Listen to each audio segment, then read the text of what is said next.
মই শ্ৰীমতী অজন্তা নেওগ ঈশ্বৰৰ নামত শপত লওঁ যে বিধিৰ দ্বাৰা স্থাপিত ভাৰতৰ সংবিধানৰ প্ৰতি মই প্ৰকৃত বিশ্বাস আৰু আনুগত্য পোষণ কৰিম। মই ভাৰতৰ সাৰ্বভৌমত্ব আৰু অখণ্ডতা অক্ষুণ্ণ ৰাখিম।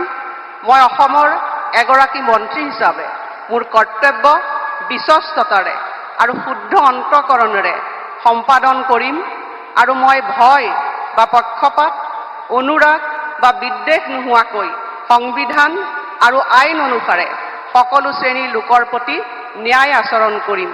মই শ্ৰীমতী অজন্তা নেওগ ঈশ্বৰৰ নামত শপত লওঁ যে এগৰাকী অসমৰ মন্ত্ৰী হিচাপে মোৰ কৰ্তব্যৰ যথাযথ সম্পাদনৰ বাবে আৱশ্যক হোৱাৰ বাহিৰে মই এনে বিষয় যি অসমৰ এগৰাকী মন্ত্ৰী হিচাপে মোৰ বিবেচনাৰ বাবে অনা হ'ব বা মোৰ জ্ঞাত হ'ব তেনে বিষয় মই কোনো ব্যক্তি বা ব্যক্তিসমূহৰ ওচৰত প্ৰত্যক্ষ বা পৰোক্ষভাৱে অৱগত বা প্ৰকাশ নকৰিম। মই শ্ৰীমতী অজন্তা নেওগ ঈশ্বৰৰ নামত শপত লওঁ যে বিধিৰ দ্বাৰা স্থাপিত ভাৰতৰ সংবিধানৰ প্ৰতি মই প্ৰকৃত বিশ্বাস আৰু আনুগত্য পোষণ কৰিম। মই ভাৰতৰ সাৰ্বভৌমত্ব আৰু অখণ্ডতা অক্ষুণ্ণ ৰাখিম।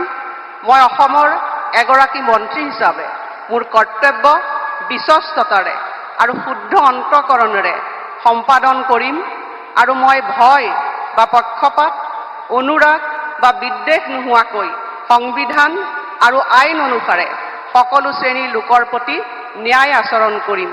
মই